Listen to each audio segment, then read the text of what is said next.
Look at the bigger picture and show you the top half of the Premier League table. Manchester City 3 points off Arsenal. Remember, they had those defeats to Tottenham and Brighton a little bit earlier. And you look at the sort of 3 clubs in the main who are considered to be in a title race. They've all had this period of being questioned inside 7 games, Jamie, haven't they? City with those 2 defeats. Arsenal for not being adventurous enough when they went to Anfield. And Liverpool are in that period at the moment. Yep, absolutely. And I think it might be that kind of season. I genuinely believe that. If you were to ask me whose shoes you'd like to be in right now, you'd have to say Arsenal. And that was before a game where people were questioning if they lose at Newcastle, are they out of the title race? And that's how quickly things can change. You know, Liverpool were unbelievable last year. I use the analogy that they climbed a mountain. They had so much togetherness. They were a desire to go and win the title as a team. And everything was spot on. You know, they had players that were playing at the peak of their form, you know, Virgil van Dijk and Mohamed Salah, and everything was absolutely right. And they blew teams away in the first half of the season. This year, it's not going to be the case. And I just look at Arsenal and I see that they almost have what Liverpool had last year. And Liverpool have to somehow turn it around and get that sort of togetherness back and that belief, because it's sometimes... I wasn't lucky enough to win a title, but when you can see when a team are going to win it, and United were relentless at it, you can see that they knew what they had to do, and that's what Liverpool have to find again. And it's a little wobble. I said use an analogy yesterday, it's a mini crisis, but they will get through it because the players they've got are too good for it not to happen, but they need players to get back in form. Manchester City have got the know-how, as Micah well knows. You mentioned it earlier on how many titles they've won. This is Arsenal's first time, and I think... right now, for me, they are the favourites. The squad that they've built and the players that they've brought in gives them a real advantage. But you don't think that they could necessarily be as relentless as previous title winners have maybe been because of the nature of the league? Well, I don't think what Arsenal can. Yeah. No, they have the look. They have that look. They could be as relentless as say Liverpool last season. I think right now they're the ones to beat. You know, I think when I watched them at Newcastle, that was such a big moment and we're talking 7 games in. Years ago, we didn't even put the league table up to 6 games, but now we've already going like this. They're going to happen. He's rubbish. He's okay, and then we're writing people off left, right, and centre, teams off. So everything can change. But as we talk right now, after 7 games, an international break upon us, I think Arsenal do look the team to beat, but do not write Liverpool off. But they have to find that belief again, because it has been difficult for them this pre-season. Make no mistake. I think it's about who holds their nerve. When we won the title in 2012, we didn't believe we could win the title. Then United go points clear, or we were points clear. Then United went points clear. They dropped points, and then we had to go into the final stages needing to win. I think there's a different psychological battle with yourself and the team and everyone around you if you go 5 or 6 points clear. I would rather be chasing than be ahead like when we won the league, because no one's expecting you. I think Arsenal now, they've got the players. Jamie's alluded to it. They've got the squad, but they just need to get over the line, and that is the bit, because there's going to be. We were all saying Liverpool, weren't we? We was all saying Liverpool at the start of the season. Every pundit was writing them off. Everyone was saying Liverpool. They was talking about all the signings. Isak going to be the different. Ekitike has been outstanding as well, and now a week later we're saying, well, Arsenal. I think it's just who holds the nerve the best at the right time. And emotion Correct. Played a part. There's no doubt at all for Arsenal that emotion has got in the way in the last few years for Arsenal at times. They have to stay calm. But with the players they've got, the only thing is Odegaard picked up an injury yesterday and he looks like he'd found a little bit of form again. But there's going to be so many twists and turns. And I looked at Man City first half today, and we both did, and we're like, wow, this looks like a real team. But then you look at the second half, and Brentford could have easily nicked an equaliser. Absolutely. With Thiago had a big moment in the first couple of minutes of the second half when he goes through, and that's why you paid a big money for Donnarumma. That's what he does. He was an amazing save at a really important time, because if it goes to 1-0, you never know, the game could then turn, and then you're massively under pressure. Well, Pep, congratulations. Is that relief, joy, perhaps a mix of both? How do you reflect on today? No, good. They had one chance in the first half and one duel that we lost, but part of that, okay, more corners, more throw-ins, more actions, and the rumours for the Premier League always is there, but we didn't concede. And yeah, we played an outstanding first half that that is close on our best in many things. The problem is when you don't score goals, and the chances that we had, and Caheller make a good saves is more difficult. In Premier League, second half with 1-0 always happen, but we don't much or more tired. Of course, we attack less the spaces, but in general, really pleased for this month since United game. The team grew up a lot in many things, and hopefully we come back healthy, the players for the national team.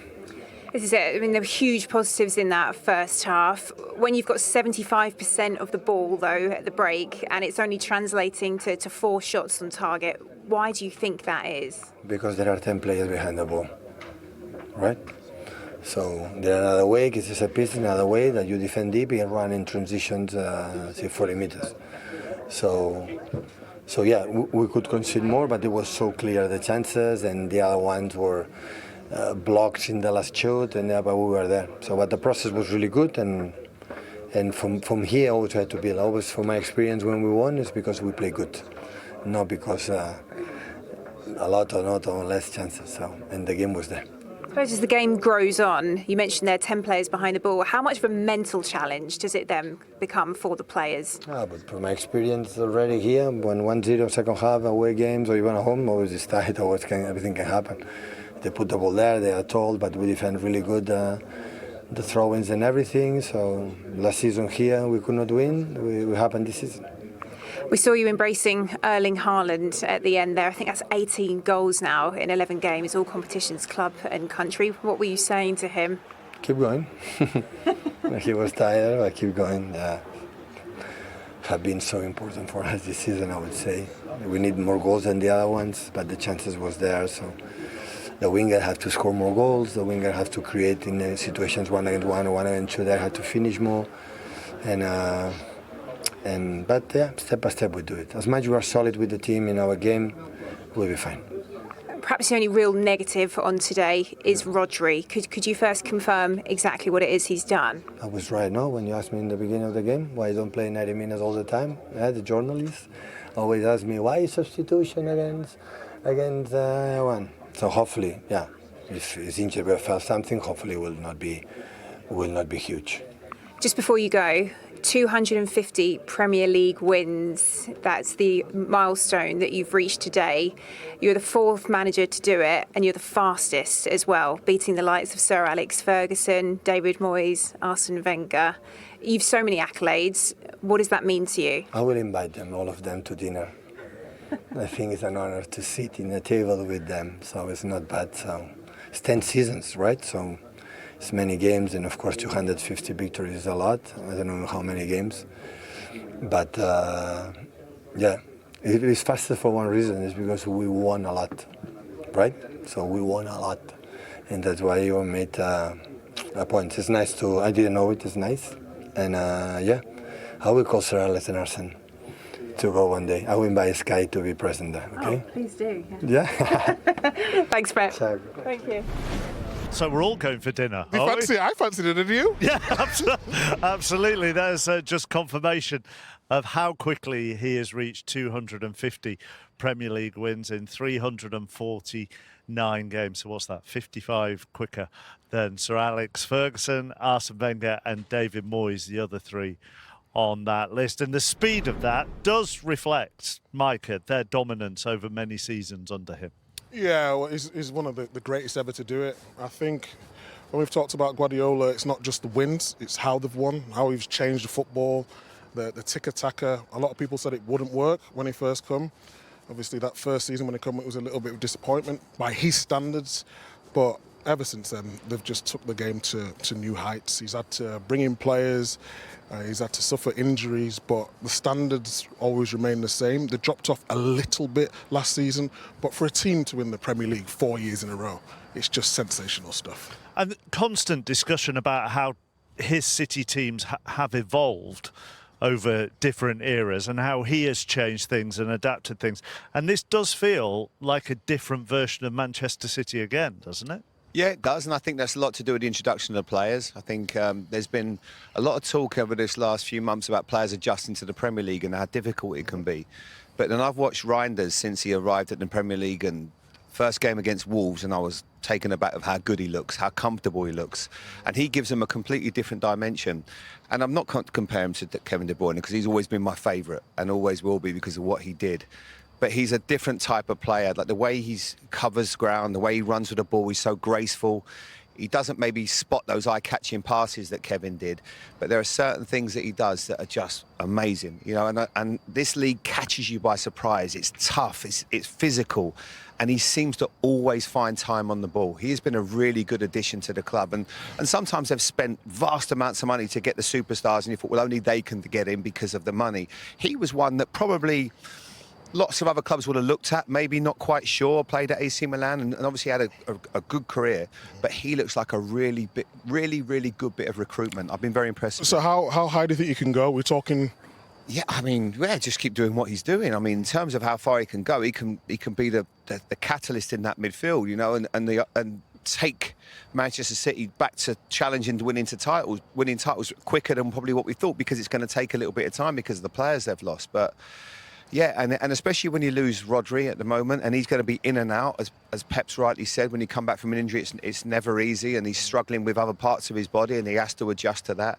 But when that happens, that's when you need other players to step up. Phil Foden has stepped up, and he looks back to his best. Reinders, as I say, has been fantastic, and sometimes it's the different players, and when you have Kevin De Bruyne there, at times you're so reliant on him, and everybody else waits for him to do something. Now it's maybe more of a collective, and that's what we might see with Manchester City. That's the only negative, really, for City from this evening, isn't it? Rodri and right hamstring. Yeah, it doesn't look good. I think Pep alluded to it in his interview there. Everyone's asking why he doesn't play all the minutes. I think he's just trying to protect him. When you come back from a bad knee injury, you do get these little niggles of it. You've mentioned Reinders, Rodri, Ballon d'Or winner, is one of the best midfielders I've ever seen in the Premier League. He's different, isn't he? He's just different. You saw the effect of him last year, and the good thing is they've got an international break now to give him a bit of time, a bit of treatment, and get to the bottom. Because I know what Pep's saying about injuries. You know, when you have a cruciate or a long injury, some players come back and then they're fine. He, for whatever reason, is finding it a bit more difficult. And you see those games coming up. You know, you're going to need him. But what they're showing in the period that he's in and out of the team, they're still effective and they're still playing well. I mean, you will have both had injuries in your careers. He was on the bench with the injury, and he moving all right there to complain about a decision, but that right hamstring is well taped up at that stage. When you're coming back from a really serious injury like he is, then the niggles are to be expected, aren't they, as you try and find some kind of fitness and form and get back into a routine? Yeah, I think that's what Pep, again, was talking about. It's just protecting him a little bit. The injuries I had, I just couldn't recover from them. And this league is so intense. We keep talking about the amount of games that not just Man City have, the modern day football, and now you do need a little bit of protection, because it's too intense. It's too intense, and the way he plays in that midfield, it's difficult, isn't it, Jay? Yeah, and I think as well, when the game's coming thick and fast, and he has to remember, and if I could give him one bit of advice, because it's almost my specialist subject, injuries, unfortunately. well, that's why I did pass to you. We. But no, I retired at 31, and that was because I kept probably putting myself into positions instead of just resting, instead of like thinking you're out for a couple of months and you try to come back and play in a month. You know, that's not beneficial. You need to just at times wait for your body to heal, and then you can take your time if you like, because rushing it, and I totally get it, because he wants to play. He's a Ballon d'Or winner, and that's the other thing, isn't it? There's the noise around him and this demand. Well, hang on, you've got the Ballon d'Or winner. When's he going to be back? When's he going to be back? Absolutely, and he was one of the players that was speaking up at the time when he picked up the injury against Arsenal. He was saying that players are getting, the demands on players are too much. There's too many competitions. The Club World Cup, and then if you look at Arsenal if you look at Chelsea right now and the injuries that they've got. It's no coincidence. PSG have picked up injuries. We have to have a duty of care with players. But I totally get it. When you've been out that long and you feel okay, you just want to play. And you're going to say to Pep, please, I'm ready. And because of the importance of what he brings, you will play him. But sometimes, you have to let the sports scientists and everybody take care of him and manage his minutes carefully, because you don't want maybe something else to happen that could cost him. It's hard though, isn't it, Jamie? It's that fine line between one on making yourself available for the team and then protecting yourself. I did myself damage with my knee. I shouldn't have been playing, but I was captain at Villa when it happened. I put myself out there. And So you felt the pressure to play? But I didn't feel pressure from the staff or the fans or anything. I think the pressure myself. You know, you come from Manchester City, you win the league, you go to Fiorentina, it doesn't work out for you. Then you come back to Aston Villa as the quote-unquote star signing. You want to be available on the pitch, and when you're not available, you do stuff. I was getting my knee drained before trading, going out and playing on a Saturday, and I look back now thinking, what was I doing? I was never right. But I understand, going back to Rodri, why you would put yourself forward, because you want to be on the pitch. Would you, to just take him out of, not the firing line for a bit, but to give him the best possible chance for a long-term recovery so the niggles aren't there, would you give Nico Gonzalez a run? Yeah, I think he needs a run. I think he started okay in the first couple of games when he came to the club, and then he sort of petered out a little bit. He's not sort of grabbed that position like we know he can. I think in his defence, he's more of a number 8 than a number 6. So a lot of people are thinking he's going to go in that number 6 role and start dictating. And in Man City's team, he can do that, but he's not going to be at the level of Rodri right now. Players need time to bed in, show exactly, maybe this is an opportunity for him now, show exactly what he can do. But I think he's more of a number 8 than a number 6. After the international break at the Etihad against Everton. Wouldn't mind an invite to that dinner party. Get our name on the invite list would be nice, wouldn't it? Yeah. Glass of red, maybe. In terms of what he's saying, you can tell he's rebuilding, but he's happy with the way it's going at the moment. Yeah, I would reiterate what I said. I think he would be quietly content, not 100% satisfied. Pleased with the first half performance. Yeah, it's what we said. They were really good, but the only problem is they didn't put the game to bed at half time. Should have had another 2 or 3 goals for all the dominance. And you're right, when it's only 1-0, I don't care who or where you're playing, when it's only 1-0, at some stage the opposition, if you don't punish them and put the game away, the opposition will get one chance. And that was the case today. They did have that chance and Thiago missed it. They went through one-on-one, as we've seen. That was their big opportunity. And then it would have been really interesting to see how they would have coped, given what's gone on in the last few games when they have conceded. But yeah, deserve great credit. They're 3 points off top. And for all the issues and everything else that they've had, Man City, yeah, I would stick to my point and say he's reasonably happy. He didn't really give us a diagnosis there on Rodri, but no. But that's the critical news that that every City fan will want, isn't it? Yeah, it's a worry. You know, it's the same leg where he done his cruciate ligament last year. He was such a big void in the team, wasn't he? You know, he won the Ballon d'Or the season before, and we could see last year why he won the Ballon d'Or, because it's such an important part of this team. You know, we talk about defensively giving up too many chances. If you've lost Rodri again, which clearly they have today, you know, straight away he knew, Steve, he signalled over to the bench. You know, you can see the shaking head. He knows it's something relatively serious. I know Pep didn't answer properly there, and he did have a little pop at journalists asking why do you keep taking Rodri off. He knows the player. He knows, you know, how long he's been out. He knows how long it takes to get back up to full speed, to get to the Rodri we all know and love. What he also mentioned, I think, in his interview there was interesting. They need goals from elsewhere. He mentions not just Haaland. We talked about Haaland before. You know, if something happens to him, they need goals from the wingers, even goals from midfield. They can't just rely on Erling Haaland, albeit he's a good man to rely on. No, and obviously Phil Foden's looking more like his old self. They should have Marmoush and Cherky fit again. And Doku's made a really good start to the season. I know he came on this afternoon, but he's made a really positive start to the season. He's been one of Manchester City's best players in terms of his end product. Going past players is vastly improved this season as well. So, yeah, he's another one that's impressed me. But yet again, the win is down to one man and one man only. Here he is, Erling Haaland. Erling, congratulations, another goal away from home and another 3 points. Yeah, fantastic win and important before the international, so I'm happy. We see it in the context of the week you've had, you know, a tough away game in the Champions League and then a tough Premier League game. You had loads of the ball first half, loads of possession, loads of passing. You dominated the game. Maybe didn't create that many opportunities then. No, first off, I think we did really well. We created chances. Tijani had a big chance to make it 2-0, but we didn't. And I mean, this is Premier League. Every place you go to is a different battle and in a different way. So Brentford did well with the long throws, with the way they play, but we managed to get another clean sheet with Gigi in goal. So fantastic again, and yeah, in the end, after not winning in midweek, you try to recharge and get ready for the next game. That's what you need to do. So in the end, we're all happy, and now all focus on internationals.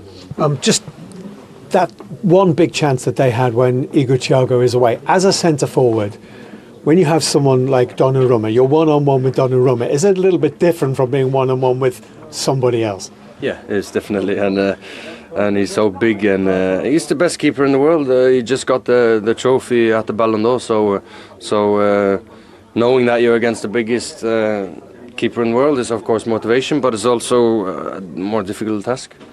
And I have to ask you, I mean, obviously you've scored a dozen goals now this season. I'm wondering where I need to put my money, Harry Kane or Erling Haaland for the European Golden Boot. Could be a few others involved, but you're both off to a good start. Don't forget Kylian as well. He had a great start as well. So they're doing amazing. So I need to try to keep up. Thanks, Emma. Appreciate it. Thank you. 9 of 15 goals he scored, though. 15 City have scored this season in the league, and he's got 9 of them. That's what Pep Guardiola's talking about. You cannot, as good as he is, just rely on him all the time. Yeah, you know what I love and I find really interesting is that he referred to someone else because Kylian Mbappe's had a really good start to the season. There's no doubt that he watches him and looks at his numbers and thinks, I have to keep scoring, I have to be better than him. I have to score this weekend because if he does, and then I want to get ahead of him. And I want as many goals as possible. And that's his mentality. I love his mentality. It's just about goals. He's very different to a lot of centre forwards and a lot of goal scorers. I know he scores all sorts of goals, but most forwards want to be involved in the game. He's developed this where he's not bothered. He doesn't have to touch the ball. So long as he gets one touch and he scores with it, he's quite content with that. And I think you can see that in his game. He's a killer. He's deadly. You can't afford to give him the opportunity. If he goes through one-on-one with that Brentford chance in the second half, he scores that, and that's a big difference. And they have to keep him fit. Do you have to be a certain type of mentality for that? Because you see a lot of strikers, they want to be involved in the game. And as you say, he's quite happy to go long periods. Yeah, you have to be selfish. You have to have that straight line mentality. His life and his game is about goals. You can see the energy it brings to him. You can see the smile it brings to him. If he doesn't score, he's one of these guys where he'll be grumpy, he'll be miserable, he'll be a nightmare to live with. He won't be able to sleep at night because goals mean that much to him. His life is goals. His game is about goals.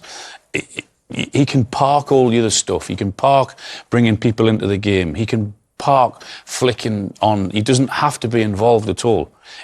All he wants is that one deadly killer touch. More often than not, he gets it. Is that what you were like going into Euro 96 then? Well, I hadn't scored for England for 2 years, so probably not, no. But I did get 37 for Blackburn. There you go. And Marmoush's coming back, and as I say, Turkey, they've got players that can shoulder that responsibility. Yeah, and they'll have to. I think that's what Pep was getting at. He's trying to, he loves Haaland, of course, he's the main man, but also he's given it just a little subtle reminder, we need goals elsewhere. It's not just about Haaland, it's a team game.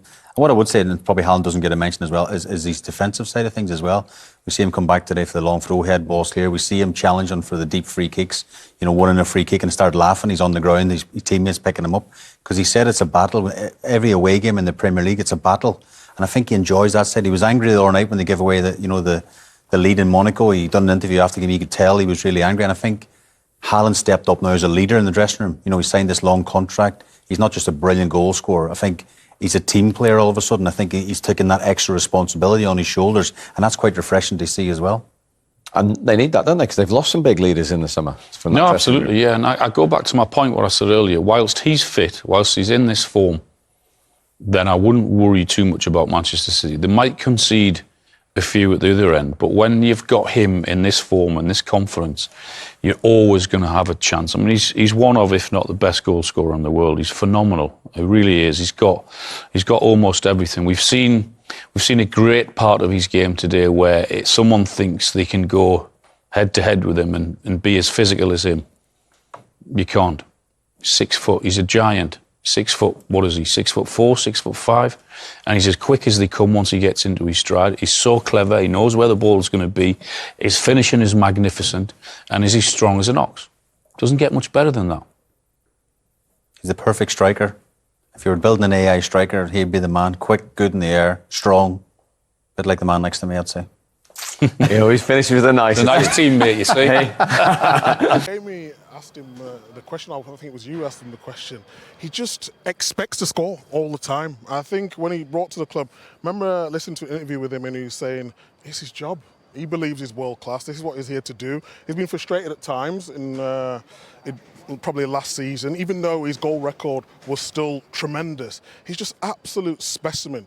I think sometimes when we're analysing the game and stuff, we talk about what he can't do rather than what he can do. And yes, he can improve in holding up the ball.